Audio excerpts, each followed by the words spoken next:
Un lujo tenerte, Facundo Arana Tagle. No Dale, mucho el linda. mundo sabe que te llamas Tagle. Arana Tagle. Qué lindo tenerte por acá y muchísimas gracias por venir. Muchas gracias, Ale. Es un placer enorme. Viralizamos amor, esto es Podpax. Bienvenidos a Podpax, el podcast oficial de Pax Assistance. Mi nombre es Alexia Keglevich y me dediqué toda mi vida a ayudar a los viajeros del mundo. En Podpax busco compartir relatos de superación, de resiliencia, de valores que te ayuden y te inspiren a aportar a un mundo mejor. Bueno, vos sabés que en Podpax lo que queremos es contar historias que inspiren y siempre digo que estoy cansada de los relatos negativos que se viralizan. Y cuando pensé en Podpax dije, definitivamente Facundo tiene que estar acá. Es un honor enorme, enorme. Muchas gracias. Y vamos a hablar un poquito, ahora hace un par de días, cumpliste 8 años de tocar la cima del mundo. Hay un montón de cosas que yo aprendí acompañándote de alguna manera a la distancia de esa escalada al Everest. La primera pregunta que te voy a hacer, Facu, es ¿qué te hizo ir al Everest? Bueno, fueron un conjunto enorme de cosas. En primer lugar, porque no quiero omitirlo después, la distancia que vos hablás no fue tal porque yo pude ir al Everest, a esa cumbre, gracias a vos. Y fue vos, Alexia. Nos juntamos un día a tomar un café y te dije, Ale, mirá, voy a hacer esto. Y me dijiste, te acompaño. Yo dije, ¿cómo? Te acompaño. Bueno, te confieso que al principio pensé que vos ibas a venir al Everest conmigo, pensé que ibas a subir hasta arriba. No entendía de qué me estabas hablando. Igual me entrené. Es que no solamente te entrenaste, sino que además, literalmente, fuiste a rezar la noche en la que nosotros estábamos haciendo cumbre. Y yo eso no me lo voy a olvidar nunca, jamás en la vida. Tengo las fotos, tengo los momentos muy pero muy frescos en mi memoria. En el año 2003, yo me llevé por delante la Concagua bajando de los observatorios de Pampa de Leoncito hacia Uspallata. El camino aquel era de ripio y a lo largo ves el Aconcagua que está como fuera de escuadra. Ves la cordillera de los Andes, vos venís y ves que tu horizonte está torcido y se levanta el Aconcagua inmenso. Y no pude evitar la fiebre que me dio de subir a la Aconcagua. Cosa que pude hacer, me guiaron bien y fue una experiencia muy maravillosa. Cuando bajé de la Aconcagua, esto 2003, yo pensé que nunca más en mi vida quería tocar nada que fuera más alto que una mesa. Dije, no voy a subir ni el cordón, quiero escalera para subir a cualquier lado. Se acabó esto para mí. Y a la semana me pasó lo que sabe todo el mundo de la montaña que te pasa, que es que empecé a levantar la vista y empecé a preguntarme qué podía escalar. Me había picado el bichito que no lo podía creer. Al año siguiente me fui al Tronador para hacer el Tronador y todo el tiempo jugando a buscar alta montaña. Las montañas son todas altas. Para el ser humano, toda montaña es alta y es difícil. Entonces empecé a subir montañas, pero subía a todas. No todas tenían que ser el Aconcagua o el Everest. Todas son montañas.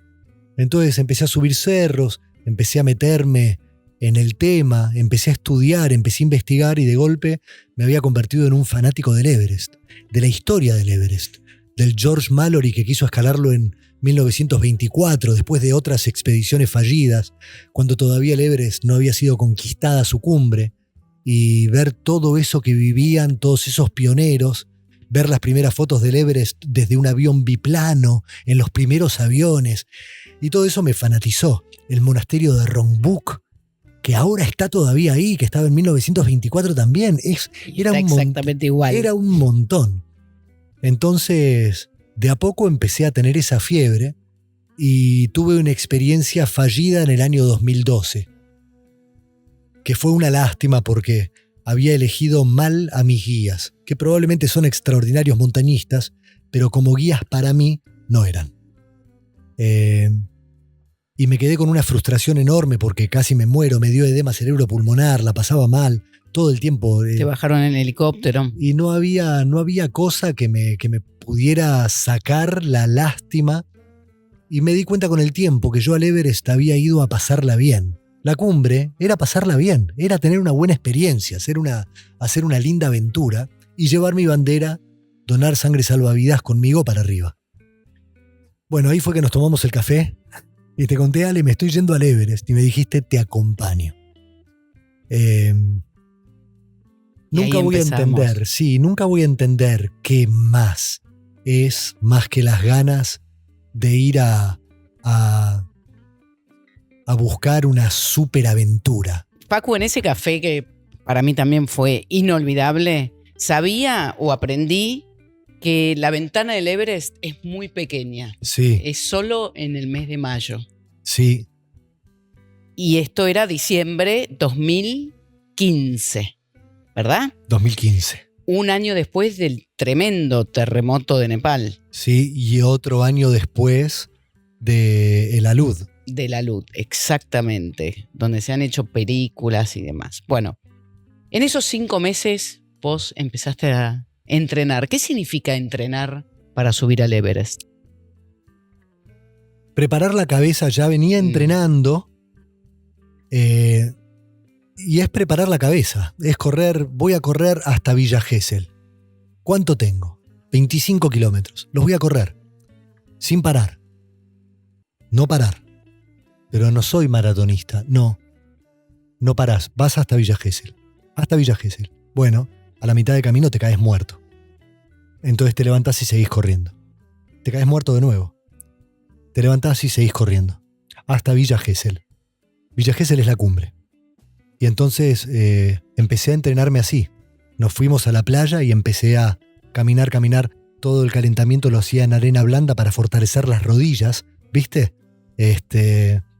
Y a moverse, y todos los médanos, subirlos y bajarlos, no corriendo eso, pero sí no parando, no parar, y cuando se quema frenás y después seguís, subir más despacio, empezar a conocer cuál es el punto de saturación del cuerpo, entonces nunca ir a una velocidad tal que te saturás, ¿viste? El caminar como anciano para llegar como joven. Qué linda frase. Me acuerdo que también te compraste la máscara para entrenar, ¿te acordás? Bueno, que la trajimos? Parte de eso fue con Flor Sardain, que es te entrena para la altura. Y nos mandó a Buenos Aires el hipóxico, que es como para que se imaginen un frigobar. Es como un frigobar que tiene 2 mangueras que salen, una que ingresa eso y otra que sale, y las 2 mangueras se conectan a una máscara que se estanca, o sea, si vos apagás eso, no podés ni sacar ni recibir aire. Entonces esa máscara queda estanca y vos la regulás a ese hipóxico, lo regulás a los metros de altura a los que vos vas a estar. Entonces empezás, vamos a estar en 2.300 metros. Lo regulás y eso te manda el oxígeno, la cantidad de oxígeno que hay a 2.300 metros. Pero vos no te quedás sentado, estás en una bicicleta. Entonces en esa bicicleta fija empezás a pedalear y tenés un oxímetro puesto que empieza a bajar, el oxígeno en sangre empieza a bajar y las pulsaciones empiezan a subir como loco.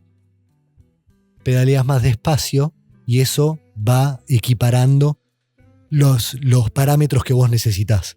Al día siguiente estás un poco más aclimatado, entonces los parámetros se empiezan a acomodar solos y ahí empezás a subir la altura día por día, es un mes de trabajo. Empezás a subir la altura del oxímetro hasta que llegás a 6.000 metros, que es lo máximo, y ya a 6.000 metros llegó un momento que yo pedaleaba con la bicicleta a 6.000 metros y me tiraba y dormía la siesta, miraba la televisión, todo a 6.000 metros.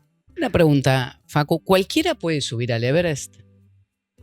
En un estado general bueno, mira, te hubiera dicho en un estado general bueno, sí, pero a tal punto es importante la cabeza que justo en el momento que fui yo, había una expedición norteamericana que llevaba a la cumbre del Everest a excombatientes a los que les faltaba, you name it, le faltaban una gamba, las 2 gambas, y entonces iba con esas cosas como de titanio, ¿viste? Y le faltaban brazos, pero no les faltaba cabeza. Al contrario. Entonces, sí. Y con ellos, bueno, los vimos ir a la cumbre. Ir a la cumbre. Me acuerdo perfecto. Impresionante. Para contar un poquito a la gente que nos está escuchando, yo te acompañaba a la distancia. Tenías un teléfono celular, satelital, perdón. Sí. Y con eso era la única vía de comunicación que vos tenías, y yo hablaba también con la médica de la expedición, con Tendi a veces, Ulises, Lali, bueno, todo tu grupo que te acompañó a hacer cumbre, ¿no? Y hay cosas que a mí me impresionaban, por ejemplo, que la montaña es la que manda. Es la que decide el día que podés hacer el Summit Push.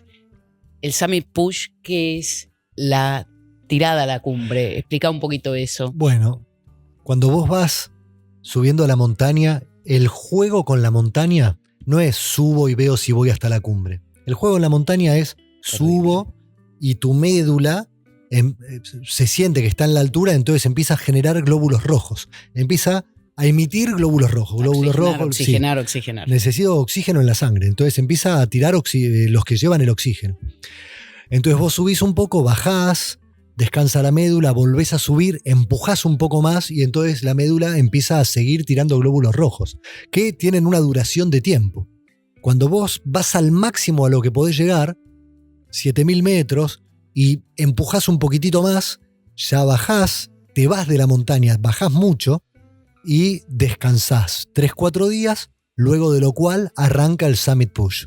Vas al campo base intermedio, vas a 5.800 metros. Campo base avanzado, 6.400 metros. Subís al Collado Norte, 7.000 metros. Vas al campo 2, 7.900 metros. Al campo 3, 8.300. Y esto es un día.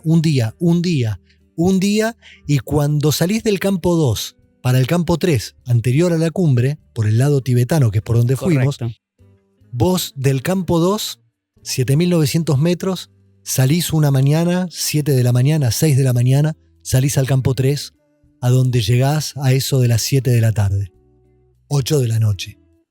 Dormí sin dormir, descansás hasta las 10 de la noche. Yo, que voy despacio, salí antes. Le dije a Tendi, yo voy lento, ¿me puedo ir 2 horas antes?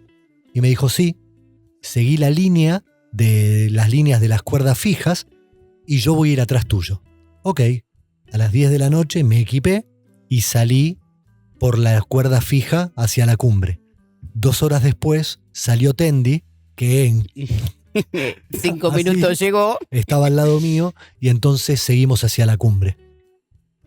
Todo el proceso del Summit Push en el último día vos saliste a las 6 de la mañana, 7 de la mañana del campo 2, llegás a las 8, 9 de la noche, salís a las 10 de la noche para la cumbre, a donde llegás al mediodía del día siguiente, y ahí bajás hasta campo 3, a donde llegás a las 5 o 6 de la tarde. Es un día non-stop, un día y pico, non-stop, en el que te das cuenta que nunca en tu vida estuviste agotado. Nunca jamás estuvimos agotados. Porque cuando uno se siente agotado en la vida normal, el cuerpo todavía no empezó a tomar calor. Todavía no empezó a entrar en calor. No estamos acostumbrados a empujar el límite, pero el cuerpo es tan sabio que el límite te lo dibuja muy cerquita. Muy cerquita. Sí, para que no te pongas en riesgo. El cuerpo es sabio. Entonces no te pongas en riesgo. Tu cansancio va a estar acá. Empezás recién a entrar en calor. Es interesante y te voy a dar algunas recordaciones porque a mí me quedaron muy marcadas. El Summit Push para ustedes, que venían de 3 semanas de aclimatación, ¿no? Porque en realidad la ventana fue justo ese día. Mientras tanto estuvieron aclimatándose en campo base. Venías cansado, todo el equipo venía cansado y bueno, era el momento de la ventana justo porque vos me decías, la montaña decide. Sí, es alrededor del 25 de mayo. Exactamente. Alrededor. Puede ser el 23, puede ser el 20, pero es una ventana que se da de 3 días, 2 días, a veces un día por año. Correcto. Ahora con los equipos que hay, eso se abre un poquitito más, porque días ideales para hacer la cumbre que se hacía en 1953 era uno y le tenías que apuntar a ojo. Sí. Hoy los satélites y todo el Claro. avance tecnológico permite un poquitito más, ni hablar de los equipos que hay. Claro. Los equipos que vos me diste para ir era como que... Ya ahora son obsoletos casi. Sí, pero te digo, sigue siendo el Everest, seguís teniendo que subir con tus patitas hasta ahí arriba, seguís viendo lo que ves. Hay gente que quedó ahí como recordatorio de lo que te puede perfectamente pasar a vos. Y otra de las cosas que la gente no sabe es que es mucho más peligroso el descenso Sí, que el ascenso. sí. El Contá descenso, por qué. el descenso te agarra con con síndrome de agotamiento extremo. Agotamiento extremo porque cuando vos vas viendo la cumbre y ya, como te dije, el cuerpo nos cuida, entonces nos permite pensar que cuando nosotros estamos agotados, lo dio todo. Todavía no empezó a entrar en calor. Mirá vos cómo nos cuida. Pero ahí te excediste tanto de lo que para vos era el límite, al punto tal que hacer pis, haces como si fuera una pila sulfatada, de ese color. Estás exigido al máximo, deshidratado al máximo, por más que te hidratás mucho, pero estás deshidratado al máximo y arriba de los 8.000 metros el cuerpo, los órganos empiezan a dejar de funcionar, los que no son absolutamente necesarios para la vida. Necesarios, digo, indispensables Está para el este cuerpo momento. en pleno supervivencia. Está en la supervivencia que entonces, bueno, el intestino no lo necesitamos ahora. Necesito que el corazón lata y necesito que la cabeza piense. Entonces, viste, y que trabajar. Bueno, en ese contexto te agarra la bajada. Ya lo diste todo, viste la cumbre, saludaste, grabaste, pero el oxígeno en el tanque se viene acabando. Y vos dependés un montón de eso y no tenés más, o sea, lo usaste todo para subir. Y lo diste tan todo que cuando estás arriba y tomaste esos 20 minutos, bajaste las defensas. Exacto. Y de golpe te dicen, che, tenemos que bajar, pero ahora estamos corriendo por la vida. Ahora hay que Ahora irse. sí. Ahora realmente hay que irse. Porque subir es optativo, pero bajar es mandatorio. Y ahí te das cuenta que no tenés más. No hay más, no tenés con qué. Entonces das 2 pasos, tú te caes desmayado, te desmayás 3, 4 minutos, te despertás y seguís bajando y te vas recuperando para 10 pasos y caes muerto, sentado, pluf, no podés. Y seguís y, o sea, te recuperás 5 minutos, caminás 10 pasos y te volvés a caer. Es mi experiencia, ¿no? Hay otra gente que lo hace. De hecho, la gente que lamentablemente quedó en el Everest, en general, es en el descenso. En el descenso. Sí, bueno. Además, a mí no me iba a pasar porque Tendi hubiera dado su... Si a mí me hubiera pasado algo, Tendi hubiera muerto ahí conmigo. Tendi era el Sherpa guía. El Sherpa guía, que además fue el organizador de la expedición. Correcto. Y yo tuve el honor inmenso de que me acompañara a mí. Claro. Fue como, sos mi humano de cumbre. Yo fui su humano y él fue mi Sherpa. Fuimos, digo humano porque para mí ellos no son humanos, son sobrehumanos. Totalmente de acuerdo. Yo fui su chico de cumbre y él mi Sherpa. Fue apasionante porque estaba todo el tiempo al borde del desmayo, Ale. Sí, lo sé porque yo te venía monitoreando con la médica. Sí. De montaña. Ahí vienen bajando. Con Verónica. Sí, o sea, sí. no me voy a olvidar más. Pero yo sabía que estábamos yendo a un nivel en mi exigencia física. Yo veía que la había sobrepasado, pero por un montón, muchísimo antes de salir al Summit Push. Ya lo había, pero había dejado atrás el mayor esfuerzo de toda mi vida, pero había quedado muy atrás. Había una frase que repetías que era: la cumbre era volver a casa. Sí, sí. Y La eso cumbre era creo volver a que a vos era tu motor. Sí, que me definitivamente. trajiste la cumbre igual. Me trajiste la cumbre a Qatar o a Dubái. Ahora vamos No a hablar de eso. Ahora vamos a hablar de eso. porque vamos a contar, Sí, sí. estabas hiciste cumbre y me llamaste por teléfono y te voy a recordar un mensaje que me dijiste, llamaba a papá, que vivía, Sí, sí. y mamá, y decile que llegué pasito a pasito. Sí, que esa cumbre, que esos dos padre y madre que me llevaban Exacto, levantado hasta Fundaleu, hasta casa, exacto. pues en aquella época yo era chico y me habían hecho unas linfografías, que son unos cortes que te hacen en el empeine de los pies para pinchar una arteria y ponerte contraste para poder ver con estudios si tenés enfermedad en las piernas. Pero esos cortes tienen que o sea, hay que coser y te quedás en reposo donde te operaron. Yo estaba a 2 cuadras de mi casa. Entonces cuando me terminaron de operar le digo a mi vieja, me quiero ir a casa. No, bueno, pero hay que quedarnos acá. Ma, me quiero ir a casa. Bueno, vamos a buscar una silla. Ma, me quiero ir caminando a casa. Mi vieja se dio cuenta, y mi viejo también, y los médicos también, que había mucho más que el me quiero ir a casa. Entonces, el médico dio el ok, mi viejo fue hasta casa y trajo sus chinelas. Mi papá en casa usaba chinelas. No sé si ustedes saben lo que son las chinelas. Claramente. Pero los mi que viejo, tenemos adentro del escritorio, usaba chinelas, como si fueran esos zapatitos japoneses que no salieron nunca de mi casa. Y mi viejo trajo sus chinelas, me las trajo hasta Fundaleu, me las pusieron y entonces yo me levanté de la cama y empecé a caminar, fuimos al ascensor y yo empecé a sentir que los pies se me ponían como si fuera de elefante. Y no miraba. Salimos a la calle, empiezo a caminar y 3 pasos hago así, miro para abajo. Los puntos habían saltado, las patas las tenía como si fuera un elefante, pero no sabes el tamaño. Y la miro a mi vieja y le digo, ma, a casa.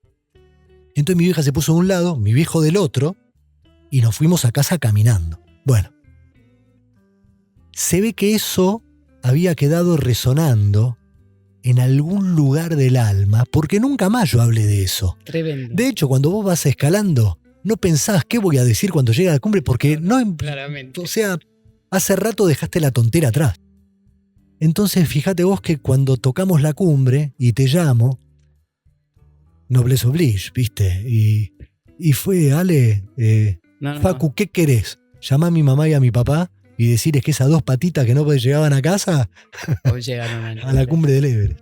Mira, se me pone la piel de gallina. Facu, Sí, porque sí. fue Y un bueno, momento fíjate qué increíble. locura, porque bajé de allá. Habían editado el disco en el que yo le había compuesto una canción a mis viejos. Entonces llegué de allá y me dieron el disco. Me fui a la casa de mi viejo, le di unas piedritas que había traído de allá arriba, que vos tenés una, y les di una a mis viejos y le puse la canción que había compuesto para ellos. Y esto fue en junio y en febrero siguiente mi papá se murió. Sí, Llegué justo a tiempo, justo.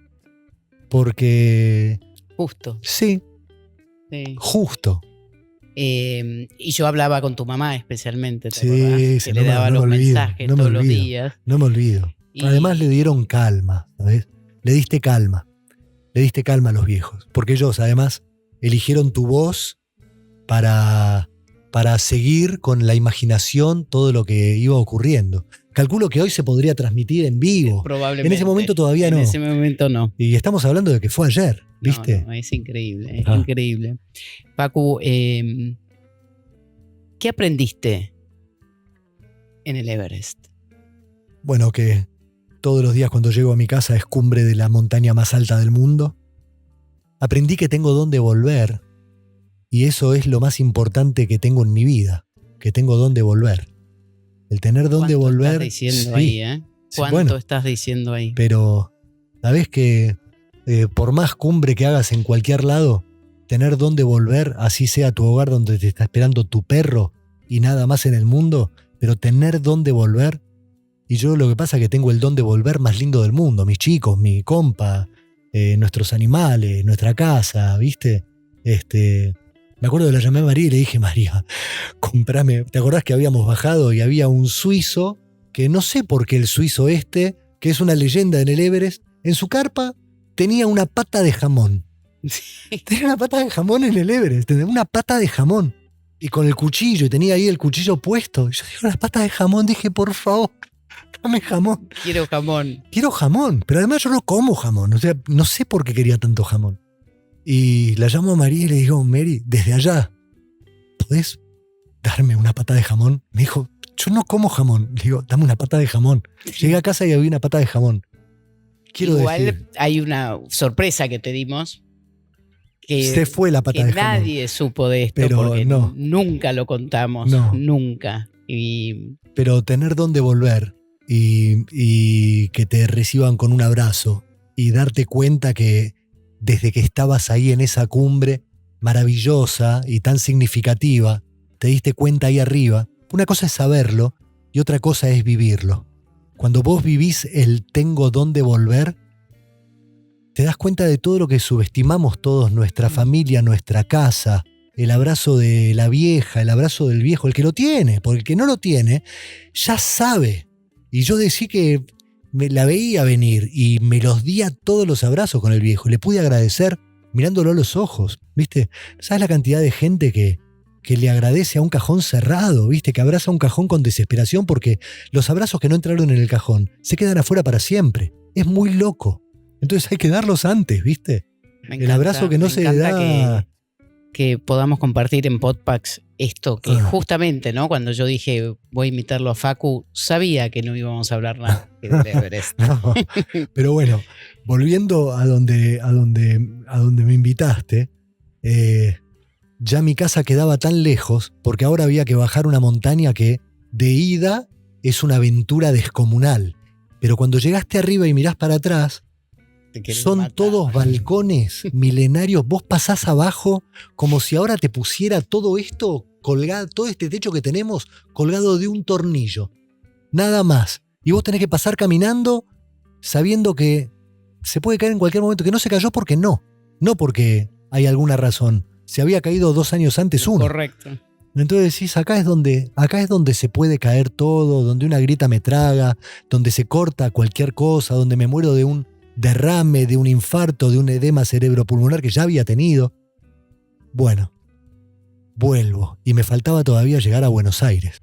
El vuelo era vía Doha. Quiero decir esto porque nadie sabe de esta historia. Nadie, porque nunca jamás salió. Ajá. Pero cuando Facu hizo cumbre, María, que obviamente yo hablaba con María permanentemente, Sí. María, su mujer, le dije, te vas a encontrar a Facu en Doha a mitad de camino y va a ser una sorpresa. La Y subimos a vaya María, si fue sorpresa. la subimos a María, se subió al avión, llegó a Doha y al mismo tiempo, 1 hora más tarde, llegaba Facu de Y además no solamente que la Katmandú, llevaste a Doha, sino ¿no? que además le hicieron... Y tenía todo el equipo Sí. confabulado de que estábamos organizando el encuentro Y de la María llevaste entre algodones. con Facu en medio de un café de Doha. Sí. Y literalmente lo tengo grabado y está guardado en el corazón. En el aeropuerto, pero en el además, o sea, no se aeropuerto, puede entrar, exactamente, no podés en el aeropuerto, entrar, porque ¿entendés? tenía No es- todo programado de que María llegue un par de horitas antes que vos, claramente. Y Facu estaba sentado en un café ya con cara destruida, pero destruida, mirando que el ya teléfono. está, sí. Y viene María y se le sienta al lado. ¿Vos te acordás de este No momento? me olvido más. Además, no podía machear lo que Claro, estaba claro, viendo. no entendías. Mi cabeza ¿Cómo no estaba macheaba. Decía, María está en Buenos Doha? Aires. Entonces, pero no me lo olvido más. No podía machear. En mi cabeza pasaron 20 minutos. Sí, ¿viste? sí, que la Tratando de- mirabas. Que la mirabas como diciendo, no entiendo, ¿dónde estoy? ¿Qué pasó? O sea, me desmayé y llegué a Buenos Sí. Aires y no me di Sí, cuenta. sí, además, Fue realmente inesperado. Inesperado. Sí, bien merecido. madre mía. Bien merecido. Sí, sí. Facu, una pregunta que te quiero hacer, además de que para mí sos una biblioteca de sabiduría enorme por todo lo que viviste, por los valores que tenés, que yo siempre te dije, ¿no? O sea, compartimos valores que para mí son no negociables. Y me acuerdo perfecto que el día que me pasó lo que me pasó, cuando me despidieron, enseguida me llamaste, Facu, me llamaste enseguida y me dijiste, Alexia, lo que necesites, acá estoy para vos. Sí, Para mí fue tremendamente Sí. consolador porque mucha gente desapareció de mi vida. Obviamente cuando uno pierde Estaba tal vez cantado, ese Ale. título, ¿no? estaba cantado. Pero te quiero decir una cosa. Las marcas son como los nombres de las personas. Vos tenés una identidad, tenés un nombre y ese nombre en 2 segundos lo podés manchar y lo podés manchar muy jodidamente para siempre. Una marca que necesita tanto de su visibilidad, no sabés qué loco es cuando esa marca se mancha. Porque pierde todo sentido. Porque lo que brinda o lo que dice brindar es exactamente lo que nunca supo hacer en su casa. Lo que dejó de saber hacer en su casa. ¿Sabes? Que era justo lo que vos hacías. Entonces, ahora es una lámpara sin foquito. Y una lámpara sin foquito, acordate cuándo va a dejar de brillar. O sea, ya dejó de brillar y... Perdona, no hablo mal de nadie, pero una lámpara sin foquito... Ahora estamos iluminando Y todo. ahora tenés un foquito con una lámpara de la Gran 7. Y la última pregunta, Facu, ¿qué le dirías hoy, con 52 años, a Facundo de 20 años? Se lo digo cada vez que estoy en el teatro.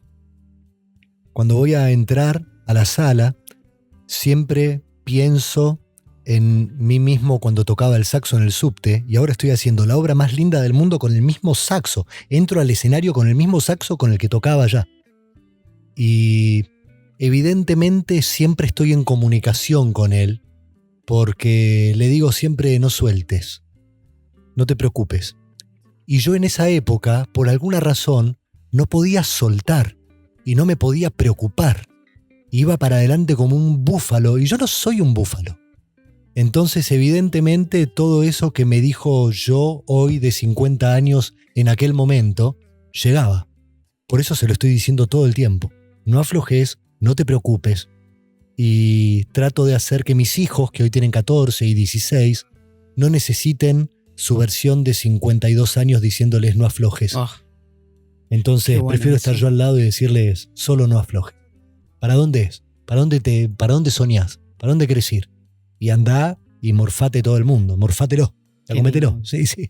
Es una aventura que se pasa así, Ale. no me lo digas a mí, Lo que yo sabemos. la tengo afuera. Así que imagínate. Y Vamos ahora- todavía. Vamos Facu, todavía. muchas gracias. No, por favor, de verdad, Ale, te placer, quiero, te adoro. Placer. Y como siempre, Placer. lo mejor para vos. Placer. No me dieron mi remera. La remera.